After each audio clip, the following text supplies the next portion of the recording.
Hello ನಮಸ್ತೆ, ಹೇಗಿದ್ರೆ ಎಲ್ಲರೂ. ಇವತ್ತಿನ ವಿಡಿಯೋದಲ್ಲಿ ಒಂದು ಸೂಪರ್ ಆಗಿರುವಂತಹ ಕುಕಿಂಗ್ ಟಿಪ್ಸನ್ನು ನಾನು ಹೇಳ್ಕೊಡ್ತಾ ಇದ್ದೀನಿ.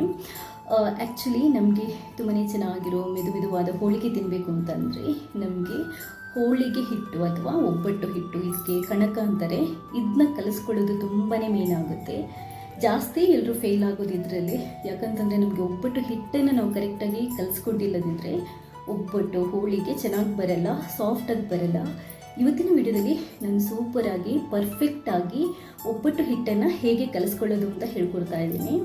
ಈ ವಿಡಿಯೋನ ನೋಡಿ ಈ ಮೆಥಡನ್ನು ನೀವು ಫಾಲೋ ಮಾಡಿ ತುಂಬಾ ಚೆನ್ನಾಗಿರುವಂತಹ ಮೆದುವಾಗಿರುವಂತಹ ಹೋಳಿಗೆನ ಮಾಡಿ ತಿನ್ನಿ, ಹಾಗೂ ನಿಮ್ಮ ಅಭಿಪ್ರಾಯನ ನನಗೆ ತಿಳಿಸಿ. ಹಾಗೆಯೇ ಇಲ್ಲಿ ತನಕ ನೀವು ಯಾರಾದರೂ ನನ್ನ ಚಾನಲ್ಗೆ ಸಬ್ಸ್ಕ್ರೈಬ್ ಆಗಿಲ್ಲದಿದ್ದರೆ ಸಬ್ಸ್ಕ್ರೈಬ್ ಆಗಿ ನನ್ನ ವೀಡಿಯೋಸ್ನ ನೋಡಿ, ಲೈಕ್ ಮಾಡಿ, ಶೇರ್ ಮಾಡಿ, ನನ್ನ ಈ ಪ್ರಯತ್ನನ ಸಪೋರ್ಟ್ ಮಾಡಿ.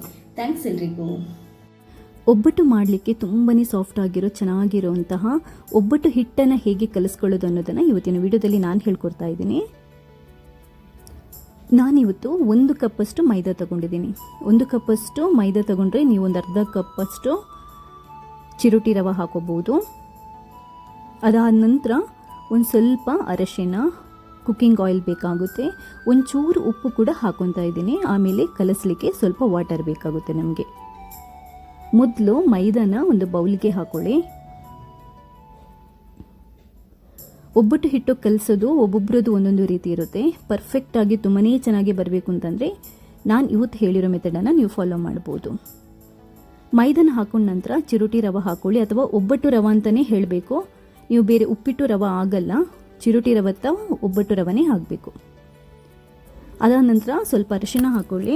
ಅರಿಶಿನ ಕಲರ್ಗೆ ಹಾಕೋದು. ನಿಮಗೆ ಕಲರ್ ಹೋಳಿಗೆ ಬೇಡ ಅಂತಂದರೆ ಅರಿಶಿನ ಸ್ಕಿಪ್ ಮಾಡ್ಬೋದು. ಒಂದು ಚೂರು ಉಪ್ಪು ಹಾಕ್ಕೊಂಡಿದ್ದೀನಿ. ಉಪ್ಪು ಕೆಲವರು ಹಾಕ್ತಾರೆ, ಕೆಲವರು ಹಾಕಲ್ಲ ಹಿಟ್ಟಿಗೆ, ನಿಮ್ಮ ಚಾಯ್ಸ್ ಇದು. ಇದನ್ನ ಹಾಕ್ಕೊಂಡು ಕೈಯಲ್ಲಿ ಒಂದು ಸ್ವಲ್ಪ ಈ ಥರ ಮಿಕ್ಸ್ ಮಾಡ್ಕೊಳ್ಳಿ. ಇವಾಗ ಸ್ವಲ್ಪ ನೀರು ಹಾಕ್ಕೊಂಡು ನಾವು ಕಲಿಸ್ಕೋಬೇಕು. ನಾನಿಲ್ಲಿ ಒಂದು 5-6 ಸ್ಪೂನಷ್ಟು ನೀರು ಹಾಕ್ಕೊಂಡಿದ್ದೀನಿ. ನೆನ್ಪಿಟ್ಕೊಳ್ಳಿ, ಒಟ್ಟಿಗೆ ಒಂದೇ ಸರಿ ನೀರು ಹಾಕೋಬಾರ್ದು. ಒಬ್ಬಟ್ಟು ಹಿಟ್ಟನ್ನು ಸ್ವಲ್ಪ ಅಂಟಾಗೋ ಥರನೇ ನಾವು ಕಲಿಸ್ಕೋಬೇಕು. ಈಗ ಇನ್ನೊಂದು ಸ್ವಲ್ಪ ನಾನು ನೀರನ್ನು ಮಿಕ್ಸ್ ಮಾಡ್ಕೊತಾ ಇದ್ದೀನಿ. ಮಿಕ್ಸ್ ಮಾಡಿಕೊಂಡು ಚೆನ್ನಾಗಿ ಕಳಿಸ್ಕೊಳ್ಳಿ. ಕಳಿಸುವಾಗ ನೋಡ್ಕೊಳ್ಳಿ, ಈ ಹಿಟ್ಟಿದೆಯಲ್ಲ ಕೈಯಲ್ಲಿ ಅಂಟೋ ಥರ ಇರಬೇಕು. ಇದನ್ನ ನಾವು ಆಮೇಲೆ ಇದಕ್ಕೆ ಕುಕ್ಕಿಂಗ್ ಆಯಿಲ್ ಹಾಕ್ಬಿಟ್ಟು ನಾದ್ಬಿಟ್ರೆ ಹಿಟ್ಟು ಅಂಟಲ್ಲ. ಬಟ್ ಸ್ಟಾರ್ಟಿಂಗ್ ಅದು ನಿಮ್ಮಲ್ಲಿ ಕೈಗೆ ಅಂಟೋ ಥರ ಇರಬೇಕು. ಅಷ್ಟು ನೀರು ಹಾಕಿ ಕಲಿಸಿದಾದ ನಂತರ, ಈ ಹದಕ್ಕೆ ಬಂದಾದ ನಂತರ ಇವಾಗ ಸ್ವಲ್ಪನೇ ಕುಕ್ಕಿಂಗ್ ಆಯಿಲನ್ನು ಹಾಕಿ ಕಲಿಸ್ತಾ ಇರಬೇಕು. ಎಷ್ಟೊತ್ತು ಕುಕ್ಕಿಂಗ್ ಆಯಿಲ್ ಹಾಕಬೇಕು ಅಂತಂದರೆ ಈ ಹಿಟ್ಟು ಇದೆಯಲ್ಲ ಕೈಯಲ್ಲಿ ಒಂದು ಚೂರು ಅಂಟಬಾರ್ದು, ಅಷ್ಟು ನೀವು ಕುಕ್ಕಿಂಗ್ ಆಯಿಲನ್ನು ಹಾಕೋಬೇಕಾಗುತ್ತೆ. ಚೆನ್ನಾಗಿ ನಾದ್ಕೋಬೇಕು. ನಾನಿಲ್ಲಿ ಒಂದು ಜಾಸ್ತಿ ಅಂತಂದರೆ ಒಂದು 5-6 ಸ್ಪೂನಷ್ಟು ಕುಕ್ಕಿಂಗ್ ಆಯಿಲನ್ನು ಯೂಸ್ ಮಾಡಿದ್ದೀನಿ. ಅದಾದ ನಂತರ ಈ ಥರ ಚೆನ್ನಾಗಿ ನಾದಬೇಕು. ಅದನ್ನ ಕೆಲವರು ಕುಟ್ಟಣಿಯಲ್ಲಿ ಕುಟ್ಬಿಟ್ಟು ಮಾಡ್ತಾರೆ, ಇಲ್ಲದ್ರೆ ಈ ಥರ ಬಡಿದ್ಬಿಟ್ಟು ನಾದ್ಕೋಬೋದು. ಇವಾಗ ಕೊನೆಯದಾಗ ಒಂದು ಸ್ವಲ್ಪ ನಾನು ಆಲ್ಮೋಸ್ಟ್ ಒಂದು 70-80% ಹಿಟ್ಟು ರೆಡಿ ಆಗ್ತಾ ಇದೆ. ಲಾಸ್ಟಿಗೆ ಒಂದು ಸ್ವಲ್ಪ ಆಯಿಲ್ ಹಾಕ್ಕೊಂಡು ಮತ್ತೆ ಇದನ್ನ ಚೆನ್ನಾಗಿ ನಾದ್ಕೊತಾ ಇದ್ದೀನಿ. ಎಷ್ಟು ಚೆನ್ನಾಗಿ ನಾದ್ಕೊತೀರಾ ಹಿಟ್ಟು ಅಷ್ಟು ಸೂಪರ್ವಾಗಿ ಬರುತ್ತೆ. ನೀವು ಅಡುಗೆ ಎಣ್ಣೆ ಅಥವಾ ಕುಕ್ಕಿಂಗ್ ಆಯಿಲನ್ನು ಹಾಕೊಂಡಷ್ಟು ತುಂಬಾ ಸಾಫ್ಟಾಗಿ ತುಂಬಾ ಚೆನ್ನಾಗಿ ಬರುತ್ತೆ. ನೋಡಿ, ಕರೆಕ್ಟಾಗಿದೆ, ಪರ್ಫೆಕ್ಟಾಗಿದೆ. ಏನಿಲ್ಲದಿದ್ರೂ ಒಂದು 5-10 ನಿಮಿಷ ಆದರೂ ನೀವು ಇದನ್ನ ನಾದ್ಕೋಬೇಕು. ಎಲ್ಲೂ ಕ್ರ್ಯಾಕ್ಸ್ ಇರಬಾರ್ದು. ನೋಡಿ, ಈ ಥರ ಸಾಫ್ಟಾಗಿ ಬರಬೇಕು. ಎಳೆದಾಗ ಈ ಥರ ರಬ್ಬರ್ ಥರ ಬಂದ್ರೇ ಪರ್ಫೆಕ್ಟಾಗಿ ಹೋಳಿಗೆ ಹಿಟ್ಟು ರೆಡಿ ಆಗಿದೆ ಅಂತ ಅರ್ಥ. ನಾನಿವಾಗ ತೋರಿಸಿದ್ನಲ್ಲ ಆ ಥರ ನೀವು ಹಿಟ್ಟನ್ನು ಎಳೆದಾಗ ಅದು ರಬ್ಬರ್ ಥರ ಬರಬೇಕು, ಕಟ್ಟಾಗಬಾರ್ದು. ಕಟ್ಟಾದರೆ ಪರ್ಫೆಕ್ಟ್ ಆಗಿಲ್ಲ ಅಂತ ಅರ್ಥ. ರಬ್ಬರ್ ಥರ ಬರಬೇಕು. ಇಷ್ಟಾದ ನಂತರ ನೀವು ಇದನ್ನೊಂದು ಪಾತ್ರೆಗೆ ಹಾಕ್ಕೊಂಡು ಅದರ ಮೇಲೆ 1-2 ಸ್ಪೂನಷ್ಟು ಎಣ್ಣೆನ ಹಾಕಿ ಈ ಥರ ಸವರ್ಬಿಟ್ಟು ನಾವೊಂದು 2 ಗಂಟೆ, ಮಿನಿಮಮ್ 2 ಗಂಟೆ ಇದನ್ನ ಕ್ಲೋಸ್ ಮಾಡಿ ಇಟ್ಬಿಡಬೇಕಾಗುತ್ತೆ, ಹೋಳಿಗೆ ಮಾಡೋಕ್ಕಿಂತ ಮುಂಚೆ. ಆಯಿತಾ? ನೀಟಾಗಿ ಎಣ್ಣೆನ ಮೇಲ್ಗಡೆ ಸೆಟ್ ಮಾಡಿಕೊಂಡು ಈ ಥರ ಕೈಯಲ್ಲಿ ಇದನ್ನ ಮುಚ್ಚಿಬಿಟ್ಟು ಮಿನಿಮಮ್ 2 ಗಂಟೆ, ನೀವು 4-6 ಗಂಟೆ ಬೇಕಾದರೂ ಇಡ್ಬೋದು. ತುಂಬಾ ಸಾಫ್ಟಾಗಿ ಬರುತ್ತೆ ಹಿಟ್ಟು. ಜಾಸ್ತಿ ಹೊತ್ತು ಇಟ್ಟಷ್ಟು 2 ಗಂಟೆ ಆದ ನಂತರ ಇವಾಗ ನಾವು ಈ ಒಬ್ಬಟ್ಟು ಹಿಟ್ಟಿಂದ ಹೋಳಿಗೆನ ಮಾಡ್ಕೋಬೋದು. ಹೋಳಿಗೆ ಮಾಡ್ಕೋಬೇಕಾದ್ರೆ ಹೂರಣ ಕೂಡ ಮತ್ತು ಒಬ್ಬಟ್ಟು ಹಿಟ್ಟು ನಾವು ಉಂಡೆ ಕೂಡ ಒಂದೇ ಥರ ಇರಬೇಕಾಗುತ್ತೆ. ಇವಾಗ ನೋಡಿ ನಿಮ್ಗೆ ಗೊತ್ತಾಗುತ್ತೆ, ಹಿಟ್ಟು ಪರ್ಫೆಕ್ಟಾಗಿ ಬಂದರೆ ಮಾತ್ರ ಈ ಥರ ನಮಗೆ ನೀಟಾಗಿ ಹೋಳಿಗೆ ಮಾಡಲಿಕ್ಕೆ ಆಗುತ್ತೆ. ನೋಡಿ ನಿಮ್ಗೆ ಗೊತ್ತಾಗುತ್ತೆ, ನಾನು ಎಲ್ಲಿ ಈ ಥರ ಸೆಟ್ ಮಾಡ್ತಿರುವಾಗ ನೋಡ್ತಾ ಇದ್ರೇ ನಿಮಗೆ ಒಬ್ಬಟ್ಟು ಹಿಟ್ಟು ಎಷ್ಟು ಪರ್ಫೆಕ್ಟಾಗಿ ರೆಡಿಯಾಗಿದೆ ಅಂತ ಗೊತ್ತಾಗುತ್ತೆ. ಸೇಮ್ ಹಿಟ್ಟು ನೋಡಿ ಹೂರಣ ಹಾಕ್ಕೊಂಡಿದ್ದೀನಿ.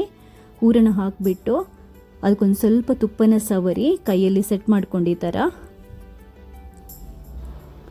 ನಾನು ಕೈಯಲ್ಲಿ ತಟ್ಬಿಟ್ಟೆ ಹೋಳಿಗೆ ಮಾಡೋದು, ಲಟ್ಟಣಿಗೆಯಲ್ಲಿ ಮಾಡಲ್ಲ. ಯಾಕಂತಂದರೆ ಹಿಟ್ಟು ತುಂಬಾ ಸಾಫ್ಟ್ ಆಗಿರುತ್ತೆ. ಹಿಟ್ಟು ತುಂಬಾ ಸಾಫ್ಟ್ ಆಗಿದ್ರೆ ನೋಡಿ ಜಸ್ಟ್ ಈ ಥರ ಕೈಯಲ್ಲಿ ತಟ್ಕೊಂಡ್ಬಿಟ್ರೆ ಸಾಕು, ಸೂಪರ್ವಾಗಿರುವಂಥ ಹೋಳಿಗೆ ರೆಡಿ ಆಗುತ್ತೆ. ನಾನು ಯಾವುದೇ ಪ್ಲಾಸ್ಟಿಕ್ ಕವರ್ ಅಥವಾ ಬಾಳೆ ಎಳೆ ಇಟ್ಟು ಒಬ್ಬಟ್ಟು ತಟ್ಟಲ್ಲ, ಹಾಗೆ ಬರುತ್ತೆ ನೋಡಿ ಕೈಯಲ್ಲಿ. ನೀವು ಎಷ್ಟು ತೆಳ್ಳಗೆ ತಟ್ಟಿದ್ರೂ ಒಂದು ಚೂರು ಕಟ್ಟಾಗಲ್ಲ ಹಾಕುವಾಗ ಕೂಡ. ಇದು ಮೇಯ್ನ್ ಆಗಿರೋದಂದರೆ ನಾವು ಹಿಟ್ಟು ಯಾವ ಅದಕ್ಕೆ ಕಳಿಸಿದ್ದೇವೆ, ಎಷ್ಟು ಚೆನ್ನಾಗಿ ನಾದ್ಕೊಂಡಿಟ್ಟಿದ್ದೀವಿ ಅನ್ನೋದ್ರ ಮೇಲೆ ಡಿಪೆಂಡ್ ಆಗುತ್ತೆ. ನೋಡಿದ್ರಲ್ಲ ನೀವೇ, ಹಾಗೆ ಕೈಯಲ್ಲೇ ತಟ್ಬಿಟ್ಟು ಹೋಳಿಗೆನ ರೆಡಿ ಮಾಡ್ಕೊಂಡಿದ್ದೀನಿ. ನೋಡಿ ನಾನು ಇವಾಗ ಎತ್ತಿ ತೋರಿಸ್ತಾ ಇದ್ದೀನಿ, ಆದರೂ ನೋಡಿ ಇಲ್ಲಿ ಒಂದು ಚೂರಿದು ಕಟ್ ಆಗ್ತಾ ಇಲ್ಲ. ನೋಡಿ ಇವಾಗ ನಾವು ಇದನ್ನ ಕಾಯಿಸ್ಕೊಂಡು ತುಪ್ಪ ಹಾಕಿ ಕಾಯಿಸ್ಕೊಂಡ್ರೆ ಸೂಪರ್ಬ್ ಆಗಿರುವಂತಹ ಹೋಳಿಗೆ ರೆಡಿ ಆಗುತ್ತೆ. ನೋಡಿದ್ರಲ್ಲ, ಹೋಳಿಗೆನ ಯಾವಾಗಲೂ ಮೀಡಿಯಂ ಫ್ಲೇಮಲ್ಲಿಟ್ಟು ಕಾಯಿಸ್ಕೋಬೇಕು. ಉರಿ ಜಾಸ್ತಿ ಇಡಬಾರ್ದು ಮತ್ತು ತುಂಬ ಹೊತ್ತು ಕಾಯಿಸಬಾರ್ದು. ತುಂಬ ಹೊತ್ತು ಕಾಯಿಸಿದರೆ ಗಟ್ಟಿ ಆಗುತ್ತೆ. ಮೇಲ್ಗಡೆ ತುಪ್ಪ ಹಾಕಿಬಿಟ್ಟು ಕಾಯಿಸಿದರೆ ಸೂಪರ್ಬ್ ಆಗಿರುವಂತಹ ಒಳ್ಳೆಯ ಫ್ಲೇವರ್ ಇರುವಂಥ ಹೋಳಿಗೆ ರೆಡಿ ಆಗುತ್ತೆ. ನಾನು ಕಂಪ್ಲೀಟಾಗಿ ಹೋಳಿಗೆ ವಿದ್ದಂದರೆ ಹೂರಣ ಎಲ್ಲ ರೆಡಿ ಮಾಡುವಂಥ ವಿಡಿಯೋ ಇನ್ನೊಂದು ವಿಡಿಯೋದಲ್ಲಿ ಕಂಪ್ಲೀಟಾಗಿ ಹಾಕ್ತಾ ಇದ್ದೀನಿ. ಇದು ಜಸ್ಟ್ ಒಬ್ಬಟ್ಟು ಹಿಟ್ಟನ್ನು ಕಲಿಸೋದು ಹೇಗೆ ಅಂತ ಈ ವಿಡಿಯೋದಲ್ಲಿ ತೋರಿಸ್ತಾ ಇದ್ದೀನಿ. ನನ್ನ ವಿಡಿಯೋ ಇಷ್ಟ ಆಗಿದ್ದಲ್ಲಿ ಲೈಕ್ ಮಾಡಿ, ಶೇರ್ ಮಾಡಿ. ಹಾಗೆ ನಿಮ್ಮದೇನಾದರೂ ಫೀಡ್ಬ್ಯಾಕ್ ಇದ್ದರೆ ನನಗೆ ಕಾಮೆಂಟ್ ಮೂಲಕ ತಿಳಿಸಿ. ಇಲ್ಲಿ ತನಕ ನೀವು ಯಾರಾದರೂ ನನ್ನ ಚಾನಲ್ಗೆ ಸಬ್ಸ್ಕ್ರೈಬ್ ಆಗಿಲ್ಲದಿದ್ದರೆ ಸಬ್ಸ್ಕ್ರೈಬ್ ಆಗಿ ನನ್ನ ಎಲ್ಲ ವೀಡಿಯೋಸ್ಗಳನ್ನು, ರೆಸಿಪೀಸ್ಗಳನ್ನು ನೋಡಿ ಲೈಕ್ ಮಾಡಿ, ಶೇರ್ ಮಾಡಿ ನನ್ನ ಈ ಪ್ರಯತ್ನನ ಸಪೋರ್ಟ್ ಮಾಡ್ತಾ ಇರಿ. ಥ್ಯಾಂಕ್ಸ್ ಎಲ್ರಿಗೂ.